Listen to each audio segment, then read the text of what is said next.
Indonesia bersiap juga untuk hidup berdampingan dengan virus corona. Langkah awal kebijakan ini dengan menyiapkan roadmap di mana pilot project-nya nanti akan menyasar 6 aktivitas utama masyarakat. Seberapa mungkin kemudian kebijakan ini diterapkan di tengah kompleksitas persoalan penanganan COVID-19 yang masih dianggap gamang, atau benarkah kemudian tudingan publik jika roadmap ini justru bentuk lain dari kegagalan pemerintah dalam menangani dinamika persoalan pandemi? Kita diskusikan topik ini dalam Newsroom Talk sore ini. Ada dua narasumber yang sudah bergabung lewat sambungan Zoom dari luar studio. Ada Dono Widiatmoko, pengamat Kesmas Universitas Derby, England. Selamat sore, Mas Dono.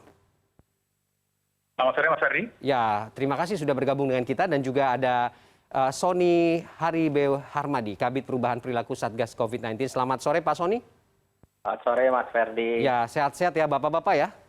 Alhamdulillah. Alhamdulillah. Oke, kita langsung saja ya untuk memulai diskusi kita soal ini. Saya mungkin ke Pak Sony dulu ya. Ini pemerintah menyiapkan skema untuk hidup berdampingan dengan COVID-19. Artinya kemudian ada beberapa variabel dan juga indikator yang akan dijadikan tolak ukur kenapa kebijakan ini muncul. Persoalannya adalah kompleksitas yang dihadapi saat ini rasanya belum memungkinkan untuk roadmap ini diterapkan. Menjawab ini bagaimana Pak Sony? Ya, jadi kan memang kita harus menyiapkan dalam jangka panjang ya. Jadi sekarang sudah harus disiapkan bagaimana kalau seandainya memang COVID-19 ini harus terus ada. Jadi kita memang harus punya perencanaan yang jelas. Dan perencanaan atau roadmap ini disusun secara sistematis, ya nggak mungkin diterapkan sekarang karena kan ada beberapa prasyarat ya. Nah, pemerintah tentu akan menyesuaikan roadmap dengan kemampuan kita mengendalikan kasus. Kita harus betul-betul bisa mengendalikan kasus, positivity rate harus bisa kita turunkan. Lalu kemudian hal berikutnya adalah bagaimana kita menekan angka kesakitan. Jadi kalau dari 100% orang yang terkonfirmasi positif, kita bisa kurangi di bawah 20%, di bawah 10% mereka yang harus dirawat, artinya kita mulai bisa mengendalikan. Juga kemudian bagaimana kita bisa menekan case fatality rate. Tentu dengan angka kematian sekarang yang masih tinggi, kita harus berjuang untuk mengendalikan kasus COVID-19 di Indonesia dengan sebaik-baiknya. Lalu juga kita mempertimbangkan bagaimana kemampuan kecepatan vaksinasi. Tiap daerah tentu juga berbeda. Pelayanan fasilitas kesehatan, kebijakan kesehatan masyarakatnya. Jadi memang itu semua yang akan menjadi pertimbangan di dalam penyusunan roadmap. Tetapi yang harus dipahami bahwa kita memang harus menyiapkan ini mungkin bagaimana kemungkinan ke depan kita harus hidup berdampingan dengan COVID-19. Makanya akan ada pilot project dilakukan pada 6 sektor ya. Kalau nggak salah sektor perdagangan, terus kemudian transportasi, pariwisata, keagamaan, pendidikan, dan sebagainya. Jadi memang kita berusaha untuk melihat kemungkinan-kemungkinan ke depan.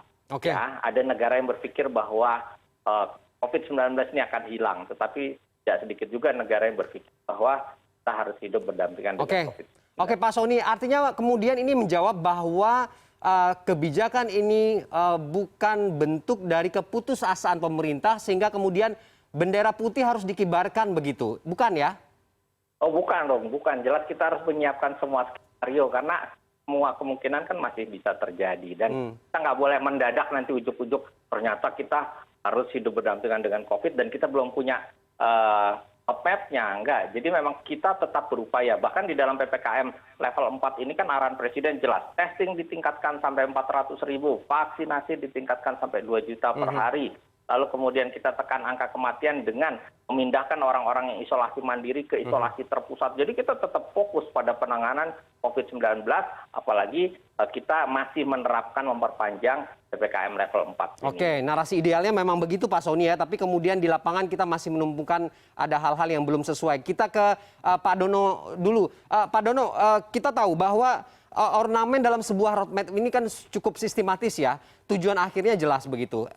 Variabelnya cukup rigid begitu sehingga terjadi perubahan perilaku.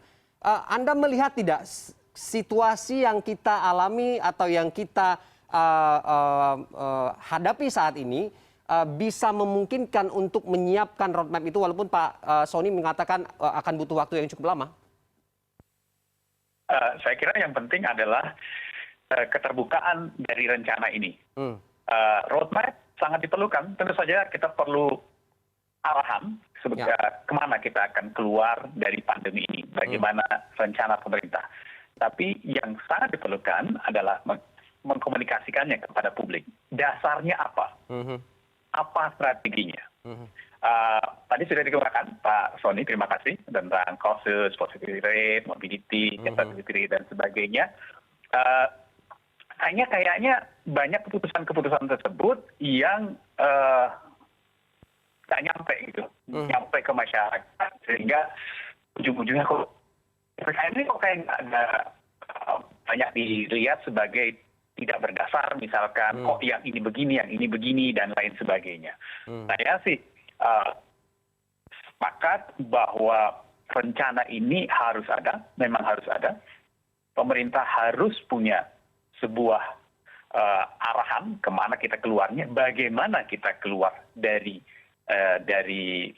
pandemi ini. Tentu saja semuanya harus ada balancesnya. Oke, artinya Anda ingin menyampaikan bahwa kemudian saat ini pemerintah masih gamang begitu untuk menangani kasus COVID yang setiap hari masih terus bertambah dan juga dinamika di dalamnya? Saya kira tidak ada satu negara pun yang tidak gamang. Semua kasus COVID bergerak terus dan kita masih banyak prediksi ke depan tentang persebaran COVID ini masih tidak bisa kita tebak secara jelas. Seperti contohnya di Inggris, sudah melonggarkan restriksi, sudah pemerintah menyarankan untuk kembali bekerja di kantor misalkan, bekerja seperti normal sebelum pandemi. Tetapi kita lihat juga ternyata itu diikuti dengan seperti kita prediksi angka infeksi yang naik kembali. Naik kembali. Tetapi dengan kesuksesan vaksinasi, maka angka keparahan penyakit dan angka mortalitas bisa ditekan. Jadi infeksi ini kemungkinan sulit sekali untuk dijaga. Karena kita ada banyak varian-varian lain, ada varian-varian yang kemungkinan juga akan ada varian lain yang akan muncul setelah varian-varian yang ada sekarang. Tapi dengan suksesnya vaksinasi yang sejauh ini, yang masih dievaluasi bisa memproteksi dari keparahan penyakit dan kematian yang ditimbulkan dari infeksi, maka kita bisa hidup bersama dengan COVID, bukan sebagai teman, tapi tetap sebagai musuh kita yang harus kita waspadai, yang balance-nya harus kita cari.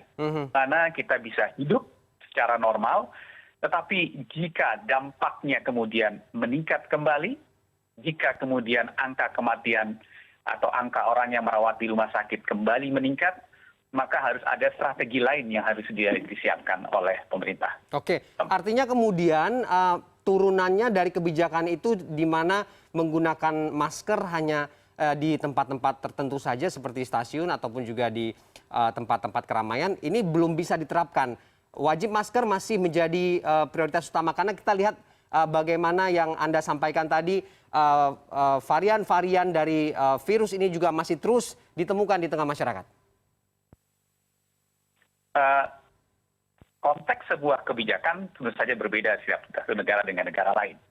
Di Inggris dan beberapa negara lain termasuk Amerika Serikat semula sudah melonggarkan aturan maskernya, kemudian menganjurkan kembali penggunaan masker. Sementara di Inggris ini membuka penggunaan masker, sudah tidak diwajibkan kembali penggunaan masker, hanya dianjurkan dan pada tempat-tempat tertentu dan dikembalikan kepada individu masing-masing.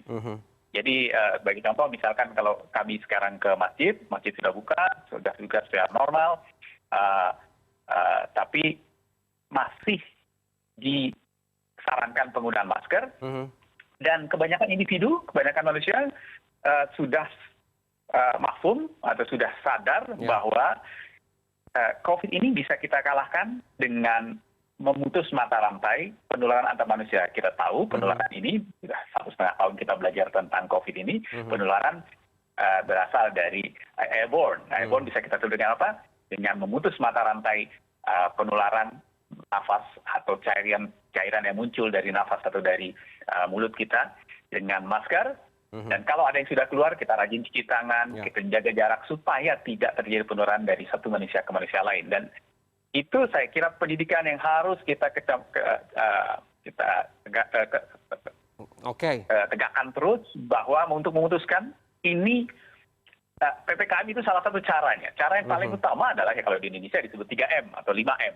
Itu yang paling utama. PPKM adalah sebuah tools polisinya saja. Oke, saya ke Pak Soni. Pak Soni, apa yang disampaikan Mas Dono tadi bahwa negara lain yang lebih maju pernah menerapkan itu tapi kemudian gagal, bahkan juga akibatnya juga tidak main-main ya begitu. Negaranya juga di lockdown pada akhirnya karena ketidaksiapan itu. Ini pun yang kemudian dianggap prematur juga diterapkan dengan kondisi masyarakat Indonesia. Ada perubahan perilaku yang akan berubah, bisa dikatakan 360 derajat seperti yang tadi Mas Dono sampaikan. Bisakah kemudian edukasi ini dan sosialisasi ini sampai ke masyarakat, Pak, dengan kurun waktu tertentu yang direncanakan? Ya, harus bisa. Jadi kita belajar juga dari negara lain yang belum berhasil melawan COVID-19. Honduras itu contohnya ya. Selandia sudah turun sekali tiba-tiba melonjak. Sudah turun melonjak ya. Lalu kemudian Iran, Israel sendiri, negara dengan teknologi yang sangat baik. Banyak ya, Jamaika, Jepang sendiri tiba-tiba melonjak, Kazakhstan. Jadi kita juga belajar dari negara-negara lain. Nah begini, target kita sekarang utamanya adalah bagaimana mengendalikan penularan COVID-19. Itu yang paling utama. Dan kalau kita ingin lihat, fokus dari roadmap adalah nanti ke depan bagaimana masyarakat dapat beraktivitas tapi aman dari COVID-19. Dari caranya adalah kita menurunkan risiko dulu. Nah, menurunkan risikonya sekarang kita secara masif melakukan upaya pendisiplinan masyarakat, membangun kesadaran masyarakat untuk menerapkan protokol kesehatan 3M, ya, diiringi oleh upaya-upaya untuk memutus mata rantai dengan testing dan tracing yang jauh lebih masif. Itu yang memang harus dikejar, sesuai juga masukan dari para epidemiolog. Bukan berarti kita karena belum bisa mencapai target-target tadi kita tidak mampu. Kita mampu, tetapi butuh upaya yang lebih keras lagi. Lalu kemudian treatmentnya juga. Treatment kan kita sudah mencoba agar treatment ini sebisa mungkin menurunkan angka kematian. 3M, 3T, dan juga vaksinasi secara masif. Tadi Pak Dono kan udah bilang bahwa vaksin itu terbukti kok untuk menurunkan keparahan dan kematian, ya, tetapi tidak menghilangkan penularan. Oleh karenanya yang bisa memutus penularan, menghilangkan penularan atau mengurangi penularan adalah pakai masker, jaga jarak, cuci tangan. Nah itu kan sudah jelas. Nah kemarin dari pelaksanaan PPKM darurat sampai ke PPKM level 4 ini kan kami setiap hari, setiap saat, setiap jam bahkan memonitor bagaimana perubahan perilaku yang ada di masyarakat. Memang di awal pelaksanaan itu tanggal 3 sampai 10 Juli, seminggu pertama, itu kepatuhan masyarakat memakai masker, menjaga jarak, mencuci tangan itu masih cukup rendah.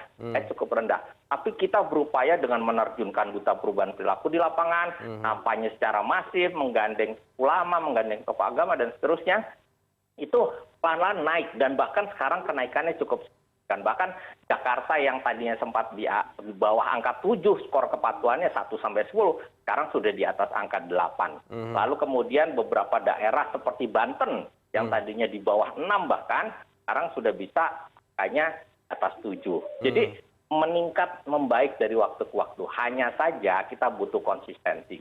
Makanya upaya agar masyarakat konsisten di dalam melaksanakan 3M, ya, atau teman-teman lain menyampaikan 5M, itu betul-betul harus dilakukan secara masif. Kami tidak berhenti untuk mengedukasi masyarakat karena memang pakai masker, jaga jarak, cuci tangan itu yang bisa menghentikan penularan, ya, termasuk dengan testing dan tracing secara masif. Oke, saya ke Mas Dono. Mas Dono, konsistensi di tengah masyarakat ini sudah Anda lihat belum? Karena walaupun berkoar-koar dengan 5M dan juga istilah-istilah pembatasan gerak masyarakat ini, ternyata kemudian angka kasus secara eksponensial masih terus terjadi. Angka kematian pun juga cukup tinggi begitu. Dimulai dari mana kalau kemudian roadmap ini harus berjalan? perilaku seperti apa yang harus diutamakan? Saya kira saya sepakat dengan Pak Sony, konsistensi. Bahwa kita konsistensi tetap mengemukakan prinsip-prinsip yang harus kita jalankan untuk menjalani pandemi ini. Untuk memutus mata rantai pandemi ini. Mengenai angkanya naik, faktornya banyak sekali. Indonesia kan besar sekali ya. Indonesia, kita lihat negara-negara yang relatif kecil saja, misalkan tadi bisa disebut Pak Sony, bukan negara lain yang naik turun angkanya, mereka menghadapi tantangan yang lain juga. Sementara Indonesia dengan besar kepulauan yang lebar, Pulau Jawa dan Bali saja sebetulnya sudah cukup besar ya, sudah comparable dengan beberapa negara besar lainnya. Nah, itu saja beberapa daerah belum bisa kita kontrol dengan baik. Untuk perubahan perilaku ini adalah sebuah tantangan yang besar. Kita sudah belajar dari berbagai masalah lainnya yang kita sudah dan masih terus kita alami tantangannya seperti perubahan perilaku merokok misalkan, atau perubahan perilaku kesehatan yang lain. Itu kita belajar dari kasus itu untuk merubah perilaku itu sedemikian beratnya. Tetapi mudah-mudahan dengan COVID ini sudah kita dampaknya kita lihat sendiri, betapa besarnya, betapa angka kematian bisa kita lihat sendiri dengan mata kepala kita sendiri. Konsistensi message ini harus terus dilaksanakan. Kalau bahasanya gaspol, jangan kendor seperti itu. Dan saya sangat dukung gugus tugas atau pemerintah Indonesia untuk terus bisa melakukannya secara konsisten. Oke, terakhir Pak Sony disuruh gaspol sama Mas Dono Pak untuk semua langkah-langkah kebaikan itu kasih kita target Pak, berapa lama kemudian ini bisa dibenahi agar roadmap ini bisa menjadi tatanan baru untuk melangkah ke depan? Nah, kita sebetulnya perlu melihat dari data, Mas Ferdi. Pertama, positivity rate kita turun dari angka 30 lebih, 30,5, sekarang di angka 23,5. Tinggi, iya masih tinggi, tetapi kita berupaya punya tren yang terus bagus. Yang kedua, bed occupancy rate kita juga turun dari di atas 74%, sekarang di angka sekitar 54%. Nah, itu kita dorong terus. Kepatuhan protokol kesehatan masyarakat meningkat. Lalu kemudian yang jadi PR kita sekarang angka kematian. Makanya Bapak Presiden tuh kemarin segera ya vaksinasi. Segera karena itu bisa menurunkan risiko kematian. Segera pindahkan orang-orang yang isolasi mandiri ke isolasi terpusat. Segera lakukan testing dan tracing. Nah ini kan di lapangan ini implementasinya. Jadi rencana itu kan harus dikawal supaya implementasinya bisa terlaksana. Nah kita masalahnya memang masih mengalami distribusi yang tidak merata di dalam sumber daya tenaga kesehatan, sumber daya kesehatan kita. Sehingga memang ada yang bisa mencapai target, ada yang bahkan melampaui target, tapi ada tidak sedikit juga yang kemudian belum bisa mencapai target, oleh karenanya dibantu oleh pemerintah pusat. Nah, jadi kita terus berupaya bisa mengendalikan pandemi ini. Kalau pandeminya sudah bisa kita kendalikan, tentu roadmap tadi yang sekarang sudah kita susun, ya sudah mulai disusun, itu nanti bisa kita terapkan. Intinya bahwa adaptasi kebiasaan baru itu bukan menandakan ketidakmampuan kita dalam menangani COVID-19, tapi merupakan antisipasi upaya adaptif dalam situasi pandemi yang kita harus mempersiapkan pemerintah, masyarakat agar bisa hidup bersama COVID-19. Menurunkan dari pandemi menjadi endemi kan butuh komitmen dari semua pihak. Jadi seperti bencana saja Mas Ferdi ya bencana nggak bisa kita hindari, tetapi yang bisa kita lakukan adalah memitigasi bencana sehingga korban yang muncul dari bencana tersebut itu bisa sangat minimal. Oke, kita tunggu PR-nya bisa dikerjakan dengan sungguh-sungguh. Kalau tidak, nanti saya suruh Mas Sony pulang ke Indonesia untuk bantu-bantu gitu ya Pak ya. Terima kasih Bapak-Bapak sudah bergabung dengan kita sore ini karena memang waktu kita terbatas. Kita akan diskusikan lagi lebih lanjut. Terima kasih. Salam sehat. Terima kasih.